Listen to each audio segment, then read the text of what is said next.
there! I am Zolairlaw, and this is the Joy of Computer Gaming, where we investigate good and intriguing examples of computer gaming history. Today's highlighted game is Bruce Lee, the Become Bruce Lee, brave bountiful blades, booming bushes, and booby traps, bound between buildings and boot baddies before beating the big boss game. It's a beat-em-up platform game that was created on the Atari 8-bit by, I think it's Ronald J. Fortier? Could be Fortier, and Kelly Day for Datasoft in 1984. It also came out on the Apple II, Commodore 64 FM7, and PC-88 later that year, on the BBC Micro, MSX ZX Spectrum, and MS-DOS in 1985, on the Amstrad CPC in 1986, and the Sharp MZ800 in 1988. Fan remakes were also created in Windows, the first being Super Bruce in 2005 by Tony Rocket, then Ultimate Bruce Lee in 2008 by Ovine by Design. In 2015, a fan port was made on the SEGA Master System by Kage-san. There are rumors online about a Sharp X1 version that was released in 1985, but I could not find evidence it ever existed. Instead, I found the Sharp MZ800 version I just mentioned. This game is considered the first beat-em-up platform crossover game, though it is technically only a little different from other platform games from the same time period, such as Aztec and Conan.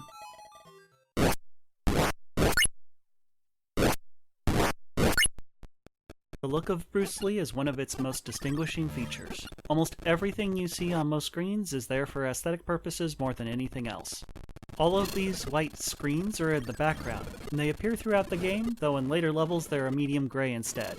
They have a huge variety of different patterns, so they don't look overly repetitious. The white ones always reminded me of fancy Japanese shogi, though I doubt the game was meant to be set in Japan. They're probably meant to be lattice work, which definitely fits better. There are occasional yin-yangs in the background on some of the later levels as well. I saw Bruce Lee movies much later than I played this game, probably because they tend to be rather violent and I was only 6 when I first played the game. The scenes in the final fight of the big boss remind me of the latticework look from this game, and I wonder if this game was meant to be reminiscent of it. The characters are simple sprites with 2 colors, or just black for the ninja. There are a couple styles of lanterns that you'll be picking up. There are spikes which come in a few varieties, though they all kill you. There are a couple cow statues which even moo after a certain point in the game. Overall, the game looks pretty fancy and unique, especially considering how limited the colors were back on the old 8-bit systems. The setting is supposed to be like one of Bruce Lee's movies, though if it's directly based on a particular one, I'm not familiar with it. Bruce Lee is seeking infinite wealth and the secret of immortality, which are said to be held by a wizard in an opulent fortress. Each chamber is sealed off from the others, and the only way to get deeper into the fortress is to pick up lanterns hanging about the place. However, along the way he has to deal with a ninja with his boken sticks and the green sumo named Yamo. There are also loads of traps, such as electrical charges, flying blades, pan lights, and the mysterious exploding sunlin bushes that seem to appear from nowhere. All you see in the game is the wizard's fortress. The game is set across 19 stages, well, 20 if you count the treasure room at the end. Almost every room has 3 tiers, though this isn't a requirement, with some areas like the final trap room having up to 5 levels. In 12 of the rooms, Yamo and the Black Ninja may appear to attack you. If you defeat either one of them, they will despawn but will reappear shortly, so avoiding them is generally the best option. Otherwise, you have to deal with the various traps I mentioned earlier. There are also columns you need to climb to change speed and even direction. Many rooms have paths that open once you grab certain lanterns, which may or may not even be on that screen. Room 7 in particular has 5 different paths that open up. The first is from grabbing this lantern, which opens the bottom left wall. You have to go back a room and past the pan lights here to grab these lanterns to open up the second wall. Back inside, you need to grab both lanterns up here to open the third wall, then jump to this lantern for the fourth wall. This game breaks the fourth wall, without breaking the fourth wall. Anyways, go to the next room and past the pan lights here to grab these lanterns to open up the last wall and finally complete room 7 by going to the top of room 8. In one room is an extra life double yin-yang that's at the bottom right. You could leave and re-enter the room to get it up to 5 times to give you more lives. The penultimate room was notoriously difficult, as you had to navigate multiple death traps, weaving around a bit to get to the end. You had to deal with the flying blades at the bottom half a total of 4 times to survive this room, and wrong timing throughout would get you killed. I can't tell you how many times I've died in here, failing just before completing the game, but I did a number of times just recording for this video even with knowing the timing and knowing how to get through it. The controls are one of the greatest aspects of the game because it is very responsive. You use a controller with pressing up or diagonally up to jump and down to duck. Pressing the button alone punches, but if you're running, pressing the button does a jump kick. Across the top is the current player score, the top score, and a number of lives you have which are called falls. I wish there was a way to tell how much health Bruce has left, but you just have to guess. You could have two players playing on two different controllers, with each alternating who is in control whenever the active player died. The game kept track of the progress for each, so when it switched, you'd continue where you left off. One neat option was to allow the other player to play as Yamo to make the game more difficult. If you chose this option, the off player would play Yamo with nearly identical controls as Bruce, except pressing down would cause Yamo to yell instead of duck. Because the game should be far more difficult with a human playing Yamo, it gives you 9 falls instead of 4 to start with. When you think of Bruce Lee, you probably think of fast kicks or nunchucks. Neither of these are featured in this game, unfortunately. The only attacks you get here are a punch and a jump kick. The punching doesn't really match Bruce Lee's punches very well. He usually makes very circular motions when attacking, in particular when hitting hard, though briefly he does straight punches like the game in The Big Boss. In the game he can also lie down, which he seems to do in most of his movies briefly, but he's still attacking while he's lying down. The jump kick, however, is one of Bruce Lee's iconic attacks. It's used in his The Big Boss from 1971 to represent him both in the intro and on the promo poster. It's showcased during the final fight in that movie, and he does similar jump kicks as well in Fist of Fury and Enter the Dragon. It wasn't until Fei Long appeared in Super Street Fighter II that I played a character that felt like the real Bruce Lee, though I don't remember Bruce Lee ever having a spinning flame kick. There are 2 enemies that will spawn in certain rooms in the game, the Ninja and Yamo, the green sumo. There are set spawn points for them in each room, and they will appear a moment after Bruce enters the room, usually staggered so they only appear one at a time. If either of them dies, they respawn again shortly. The ninja doesn't actually have a name, and he comes at Bruce Lee with his Boken stick. He has little health and doesn't do a lot of damage. Unlike the other 2 characters, he doesn't have a climbing animation nor a taking damage animation. He just slides along in either case. Yamo, on the other hand, is a lot like Bruce Lee. He has both a punch and a jump kick, and he has full animation including climbing and taking damage. However, unlike Bruce, he has no way of ducking and instead does a yell, which he does every time he spawns as well. Yamo is set up this way because the game can be configured for a second player to control him. Yamo is supposed to run slower than Bruce Lee, but when a human is controlling him, he seems to gain speed at times, moving just as fast as Bruce. If you choose to have a human play Yamo, Bruce gets 5 extra falls or lives to offset the difficulty of dealing with a human player. However, if the human controlling Yamo stops playing him for a while, the AI will take over and Bruce will lose the extra 5 falls. I like to imagine Yamo being played by Bolo Young after putting on 100 pounds or so for the part. Bolo was close friends with Bruce Lee and even appears as his enemy in Enter the Dragon, so it makes sense to me. In hard mode, enemies spawn pretty much instantly. Both can attack faster as well, making them significantly more challenging to deal with. A human playing Yamo can easily set up barriers by just standing and punching, making it harder or even impossible for Bruce to get by without taking damage. If you hit an enemy and they're in midair, they'll move slightly away from you and hover for a moment. With the speed of Bruce Lee's punches, you can keep an enemy airborne until they die with this. The AI is fairly simplistic. If they are below you, they do not move. If they are above you, they will wander in a direction until they hit an obstacle or fall. If they hit an obstacle, they'll turn around. If they are on the same level as you, they'll charge towards you and attempt to make an attack if they are in range. If you're lying down, they'll stand over you and attack, so you have to time getting up carefully or you'll get hit. Though sometimes they'll hit each other and there's this amusing pause when that happens, like Yamo's in disbelief that the ninja just hit him, before they then repeat the routine. If you get up, the ninja will keep attacking, but Yamo will generally move away a short distance, then turn around to try to jump kick you. The sound effects are serviceable, though nothing fantastic. The punches and kicks sound like kung fu style whooshes. Yamo's yell is pretty memorable, and it's reused for the cows mooing. The high-pitched sound from the ninja's attack connecting is a bit out of place, though it's really obvious as well. There is no music in the Atari 8-bit version I played. However, there is an alternate version of Bruce Lee available for the Atari. As far as I can tell, the only difference is this starting screen, and then a title screen shows up with a simple piece of music playing. This music shows up in numerous other versions, and I'm curious if the version I always played was a preliminary version, or maybe the version with the intro screen came out later. I'm not really sure.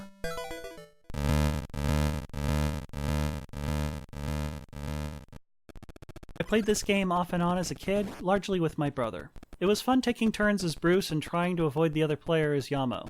You'd get into some weird battles that way, and in places the AI could never reach you.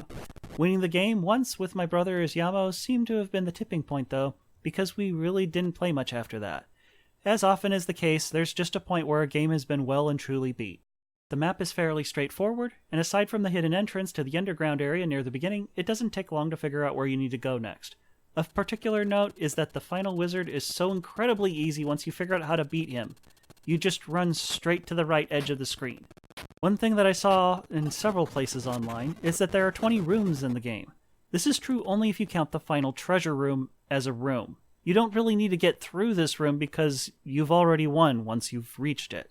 In any case, this is a fun crossover beat-em-up platformer, and if you want to just get through it with emulation saves, it'll only eat up about 20 to 30 minutes of your time.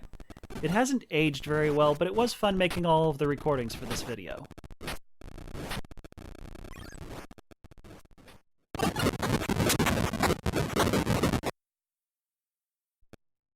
Most of the ground in the game has a jagginess to it. Because of the way the game does collision detection, you may at times run on top of these jags or through them. This sometimes causes odd things to happen, such as Yamo here running on top of the jags and not triggering the bush traps.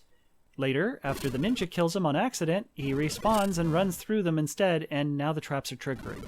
This causes odd problems when you try to jump up in certain places, which can make your character seem to spaz out or to get stuck. Generally, you can just let go of the controller to fall down and avoid this at least.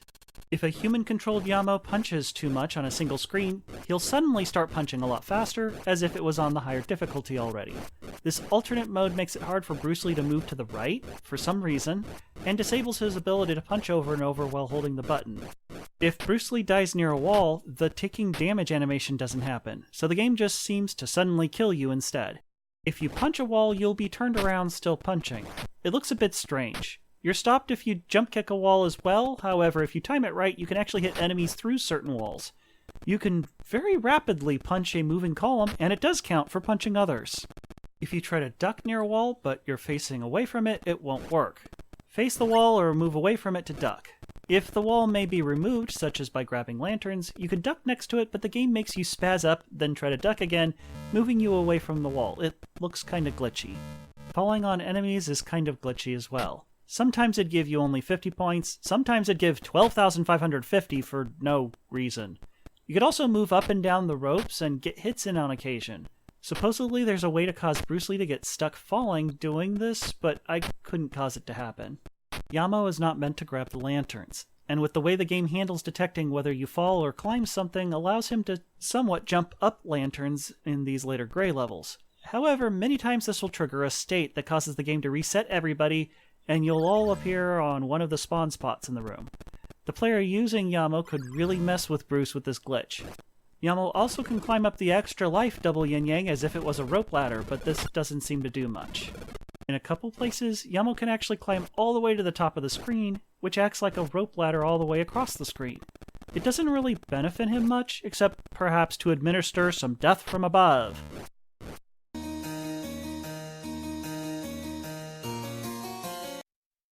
First up is the Commodore 64 version by Datasoft, released in 1984, and it was also done by Ron J48. It has an intro screen and the simple song while the menu is up. The game feels almost exactly the same as the Atari version, except it plays a little faster. It felt a bit easier as well, as I'd never died while fighting, and I only died a couple of times near the end of the game because the timing with the two deadly trap rooms was a bit different. The sounds have mostly been replaced, though enemies respawning and Yamo's yells sound about the same. Getting lanterns makes a weird sound. Running sounds like somebody typing frantically on a typewriter. Punching makes no sounds at all, and the bush traps make an explosion sound. When walls open, there's a strange sound. In some rooms with the moving floor traps, there's a constant deep sound going, which makes all of the other sound effects sound strange. The graphics are pretty much identical, with just slight changes in color. However, the ninja now animates when climbing and has a really awful-looking taking damage image. This is the Apple II version, released by Datasoft in 1984.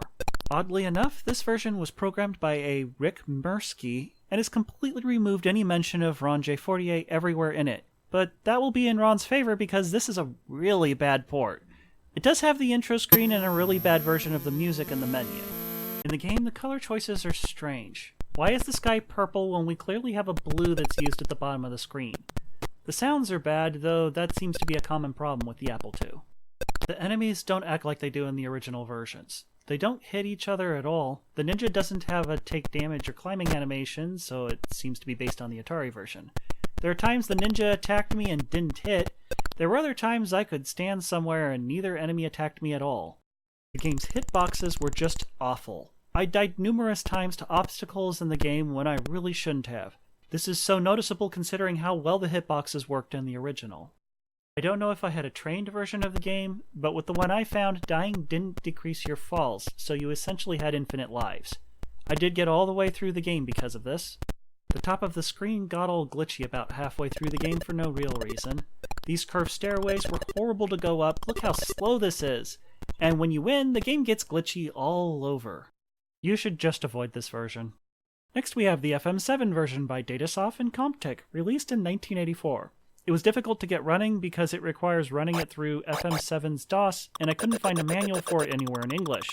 I only figured out how to load this due to a Jet Set Willie Jr. having a YouTube video showing them playing Bruce Lee in the emulator I was using, XM7, and they showed how to list files in FM7's DOS. It's FILES, quote, 1. How could I have not figured that one out on my own? My oh my, this version is really, really bad. It does start with a really soft song. Right off, you can see the characters blinking really badly, with Yamo being solid black most of the time. The controls are done on the number pad with space to attack, and they're just abysmal. The controls stick, meaning if you press up to jump, you'll keep jumping until you press another direction, or 5 for none. You have to press 7 for jump left and 9 for jump right. The same goes for attacking. You'll just keep attacking until you press space again, I think. I did really badly because of these controls. Fighting with Yamo wasn't even remotely fair. I'm here, fighting with my keyboard for some semblance of control over my character, and then he has both a huge hit area, so I can't climb something to just get away, and he rapid fires his kick, a devastating combination that just slaughters me. I do end up fighting back because that's the only way to proceed, but it's hard. When I finally get to the fourth screen, it suddenly looks like the CGA version in MS-DOS with these horrible colors. And trying to jump over the running trap here was horrible because of the way the controls worked. Then I respawned back at the top! Ah! Here is the PC-88 version, released by Datasoft and Comptek in 1984. The first time I tried to play this, I apparently had the wrong graphics setting with N88V2 mode, because everything was in blues and very hard to see. Well, except the ninja who was bright neon green. Can't miss that ninja. After trying this version for a bit, I thought I had to find some way to make this look better because I only know what to do from playing this game so much. The end result with N88V1 mode is better, yes, but doesn't deal with other problems. The character sprites constantly flicker. It was pretty jarring. The colors chosen for a lot of the stages are eye-searing bright colors, and it's still hard to see the game clearly. Control was done with the number pad with 5 to attack. Thankfully using diagonals wasn't required. Pressing both 8 and 6 to jump right worked as well as 9. However, controlling Bruce was weird in this game. You had to hold attack for a long time to punch, and when you did it never seemed to connect. I could only ever hit enemies with a jump kick. Trying to climb the moving columns didn't work very well, in particular in room 8. I wondered if it was broken and wouldn't let me go further as I kept jumping when I tried to climb it, but finally I could. There were lots of other glitches in the few minutes I played. At one point, the enemies and I went through the floor, probably due to the moving column. If you lie down next to the column, your legs get chopped off. Due to the way the ninja spawns in and also flickers, I couldn't tell if he was dead at times or just stood around a lot. Rooms took almost 2 seconds to load, and in the first playthrough, the glowing ninja lingered a long time between screens. And after returning to a room, every single trigger had to activate and cause a sound, so Room 7 was really annoying to return to. A ZX Spectrum version was released by Datasoft, LT Software, and Ocean in 1984 or 1985. It flashes this image up for a frame or so when loading, but that may be because the emulator accelerates the tape loading. A title screen appears and plays a very odd-sounding version of the music. From the menu you can choose to play with your Kempston joystick, which is what the emulator supported. Immediately, you'll notice that your character is now just black and white, as are the two enemies. They all have new images which are vaguely based on the originals, and you can still tell them apart at least. The imagery in the game takes on a bit of a strange aesthetic that I kinda liked in a wonky neon glow sort of way. Though some things are pretty bizarre looking, such as the sliding columns not moving around a character while they're climbing it. The right couple of pixels are chopped off because I didn't record it correctly, not because that's how it actually looked, sorry. The sound is very minimal, and I kept hearing the moving sound even when I wasn't moving, which made me think the AI was dancing around off screen or something. The controls were like they were in the original, but attacking did not feel good to use. Moving was very responsive, but getting Bruce to attack was difficult. I lost a lot of fights because of this. Falling on enemies, or them falling on you, didn't do anything in this version. But Yamo does follow you up ladders. You also couldn't grab ladders jumping side to side, and you had to jump on a moving column before you could climb down. Otherwise, you'd lie down, which was annoying. Why isn't Yamo dying here from that trap? This is the MS-DOS version by Shen Chung Liu, released in 1985. It was designed for CGA with its 4 unchangeable colors, so it looks pretty much worse than any other version. And as expected for a DOS game from the early 80s, it has really weird sound, though oddly enough, the bush traps sound about the same as they do in the Atari version. The title screen even plays a song, but it's best just to skip it. Control is done with a joystick, but I had to choose to start the game with one joystick and calibrate and play the game from the other. The joystick did feel great to play with, and it was a lot like playing the Atari version, except for timing problems. As usual, when playing a really old DOS game, getting the timing to work properly in DOSBox is a bit of a problem. Most of the game played fine at 300 cycles, but it occasionally sped up or slowed down in odd ways. This mostly didn't get in the way, but I ended up dying over and over on one of the last screens since it felt like it was fluctuating between too fast and too slow. The game also supported PC Junior, so I had to try that as well. It looked pretty glitchy, to be honest, with weird colors and the text across the top in a jumble. This is probably a DOSBox issue more than the game, but I don't have a PC Junior lying around to test. Screenshots on Moby Games show it looking very similar to the Atari version, though. Here's the Acorn BBC Micro version by Datasoft and US Gold, released in 1985. I don't even want to talk about this version. The sound is bad, the characters are very poorly drawn and flicker constantly. The essence and uniqueness of the game has been sucked out of it. The areas are simplified, animations are almost non-existent, and I never even saw the ninja. Yamo does climb ladders and jumps on occasion, though he's not very good at either one. But fighting was horrible. The characters jitter in position so much. Look at Bruce Lee jumping here. There's no fluidity at all. I found the best way to fight Yamo was to get behind him and jump kick him in the back as he stands up. He can get up from being on the ground and immediately do a jump kick. And I can't tell when Bruce is injured or lying down to dodge because it uses the same graphic. I hit Yamo as he went to the top of this vine, and he fell all the way down. Alright, but then I hit him as he crossed this vine, and he teleported to the bottom to land on the ground. It does tell you the plot of the game at the beginning and even describes it a bit, like the manual does. You can also change keys, though why you need a separate key for duck is beyond me. Oh yeah, and there's a pause key. What really happens when you press it is the game completely locks up. Pressing it again does nothing, nor does any other key press. Yep, this version has a mappable key press to softlock the game. Moving on. Comptic and Datasoft released an MSX version in 1985. It's bad. It's controlled by the arrow keys with space for attack. The character graphics are mostly the same as the original, though Bruce Lee punching and ducking just look glitchy. The game slows down when enemies are on the screen, and you all start flickering. When you or Yamo do a jump kick, different parts of you will blink in and out at a different rate. Fighting does not feel very good, especially since you can kick Yamo and he's still doing a backwards flying jump kick that you can then walk into and get hurt by. And the hit detection is huge, probably the entire rectangle of each character's sprite. I didn't get very far, but some of the rooms are clearly simplified, such as this room with the moving pillar in the center. The sounds are very minimalistic, with every swing sounding the same, and enemies spawning in Yamo's yell are the same. Just pass on this version. Here is the Amstrad CPC version by US Gold, released in 1986. It starts off with a title screen and then has a simple song while you're in the menu. You can see at the bottom of the menu we have a very strange control scheme to use in the game. Right off, there's a problem you can't see in the video. Input lag. It seems to take the game a few frames to react to what I'm pressing, or to stop moving when I let go of the directions. It did not feel good to play, and I didn't get very far because of it. You also can't climb the now green ladders when jumping side to side. The sounds are pretty minimal and seem to be rather out of sync with the game. Most of the graphics are the same, but what's with the way everybody runs? Do they think we're in a ballet contest with fighting mixed in? Come to think of it, that would be an entertaining ballet to watch. Fighting is a bit strange and frustrating. It seemed the moment I lay down, the enemies would just stop what they're doing and stand over me. The moment I got up, the ninja would whack me, so that wasn't a good idea to do anyways. In fact, fighting felt so weird, and you have so little health, I died almost every time I tried fighting. Shooting traps did not disappear in this version, so I died from a trap here that disappeared in the other versions. This does make the game a little harder to play, though. The lanterns don't blink here, so they're easier to get. Most of this I can deal with, but the laggy controls just make this into a big nope. There are claims online that there's a Sharp X1 version of this game, but I cannot find any evidence it exists. There is a Sharp MZ800 version, however, and maybe this is what people meant.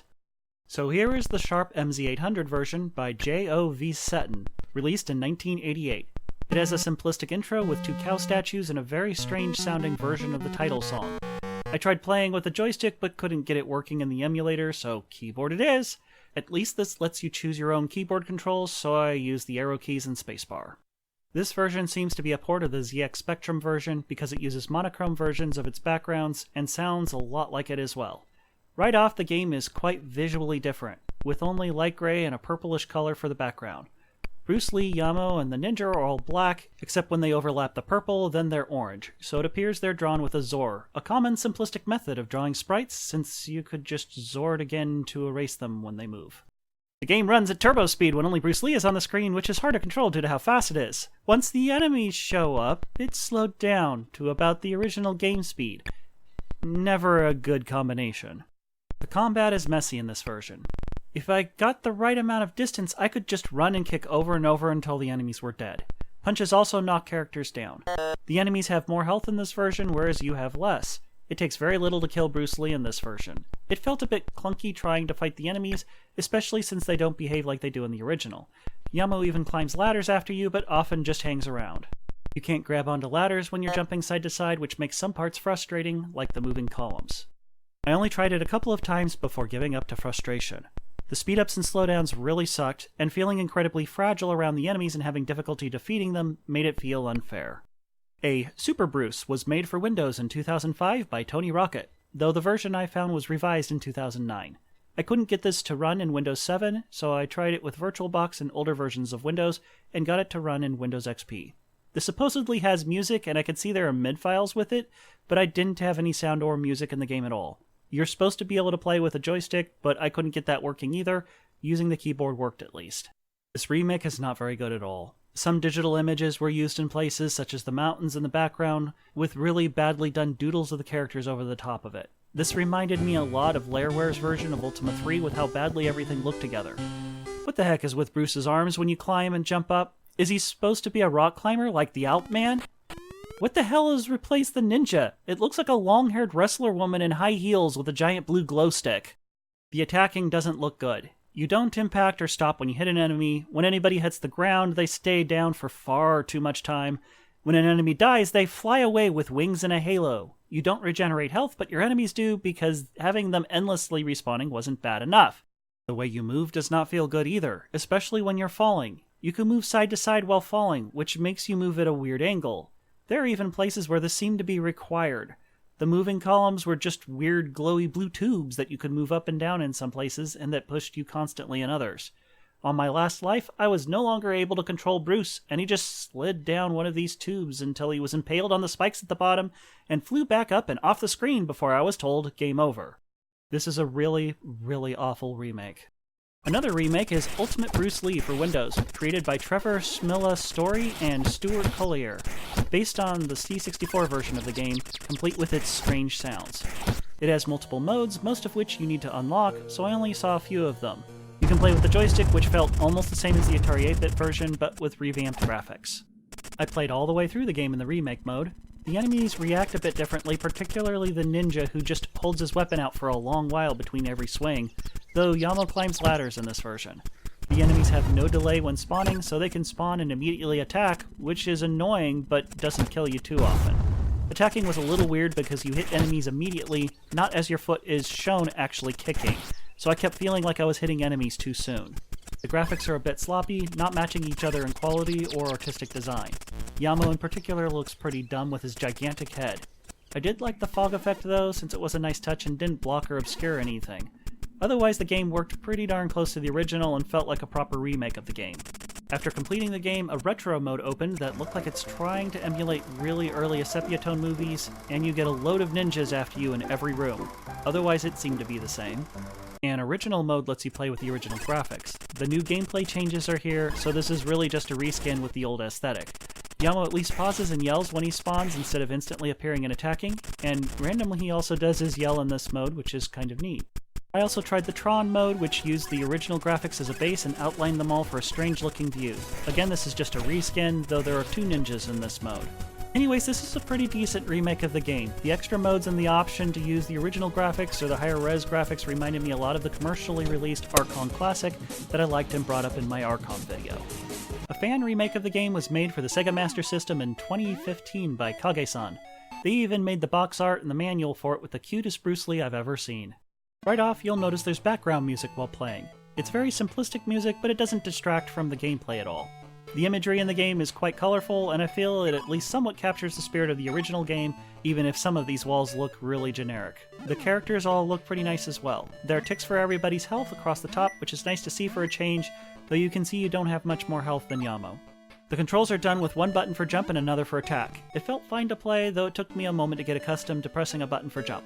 I played through the entire game and controlling Bruce worked great. The problem I had with this version is fighting the enemies. They do not act like they do in the original game, which made things difficult for me.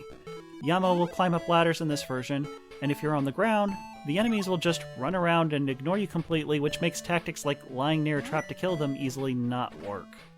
If you let them pass you, then jump up to try to attack, oftentimes they attack so quickly they get a free hit in from it.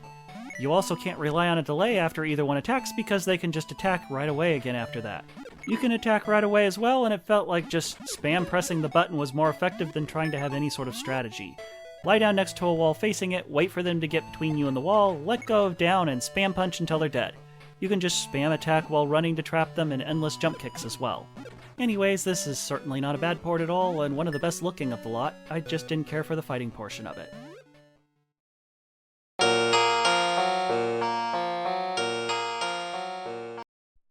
There are a number of remakes and fan-made sequels, but there never was anything official. As always, I will be providing links to each of these in the description. In 2002, Trevor Smillastory and The Games Factory released a sequel of a sort called Bruce Lee 2 Return of the Wizard. It starts with this horribly recorded voice saying the name of the game. If you press escape at any time, the game immediately exits. If you press, I think it was 1, you start a boss fight. If you press left shift, you start the actual game because that's the jump key. This game uses graphics taken from the original game along with edited photo images put together in a haphazard way, with a jarring end result. There are many tiers here, and like the original game, you need to collect the lanterns to open parts of the stage to proceed. The sound effects are not cropped properly, so you hear constant pop and click sounds as they play. Everything about this does not mesh well together, and it looks and sounds awful. At least the controls felt alright, with arrow keys to move, left shift to jump, A for punch, and S for jump kick. For some odd reason, on the first stage, there are Donkey Kong-like barrels at the top right, which are constantly setting off traps and making a lot of noise. On the second screen, there are 2 dragon heads shooting fireballs, and you have to move sideways across these ladders, which didn't work very well. I kept falling into the bottom area and then quickly dying. I hated playing this so much I didn't get further. If you fight the boss, he's a giant anime-esque mecha guy that hovers and occasionally shoots fireballs at you. You have to touch these 2 stone things to shoot him over and over until you kill him and win. This acts like you made it through the entire game, so I guess I completed this game, right? Sort of? A Bruce Lee 2 was created in 2013 by Bruno R. Marcos, and then later translated to the Commodore 64 by Junius Holton in 2015. I played the C64 version. This game acts like it's a sequel to the original game, using a lot of the same graphics and sounds from the original Commodore 64 version. The ninja has a new look, ducking no longer defends against his attacks, which makes me wonder what the point is, and Bruce Lee can swim now, which looks an awful lot like swimming in Pitfall 2. There are a host of problems, however. You jump higher than you do in the original, so these lanterns in the beginning aren't actually out of reach. You just have to jump with your hand under the lowest part and you can grab them. When you walk into a new room, you're off the edge of the screen, which left me wondering what was going on at first. This feels hacky and incomplete. But the biggest issue is that the creators decided that the game should be incredibly difficult. There are places where pixel-perfect jumps are necessary, which translates into needing to make a lot of attempts. Right away, traps are placed in areas designed to just kill you over and over again. They even mention this as if it was a feature, and say there's an easy mode to compensate unless you're prepared to grind and replay the game a lot. Well, I'm not going to grind and replay the game a lot, so I didn't get very far. It looks interesting, so if you like the original and want it to be significantly more challenging in an unfair way, this may be the game for you. Just this year, in 2019, a group called Megastyle released Bruce Lee: Return of Fury, adapting the original code from the game, also on the Commodore 64. The intro loads the title screen really slowly for some odd reason, but this is the only real complaint I have about this version. They made it possible to play the ninja as well, adding 3-player simultaneous support, which would definitely make things tougher in the areas enemies could spawn in. Unlike the other sequels, this very much feels like the original game. The timing, the way things move, and so on all feel right, and this does feel like a more realistic sequel. It is significantly harder, but still fair, and you have to learn how to play through it. I may come back to this game later, as I was quite unprepared for some of the new challenges, like having to jump over the daggers, deal with tiny platforms with the bush traps, and then a room with moving crushers with blades on them that just slaughtered me. Of the fan-made sequels, this is the one that felt like a true sequel. Definitely check it out if you liked the original game.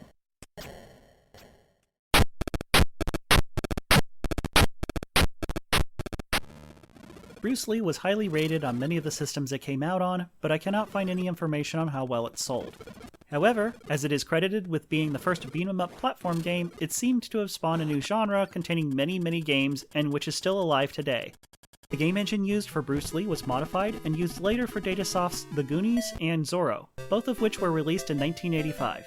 Many other games released afterwards were seemingly based somewhat on Bruce Lee.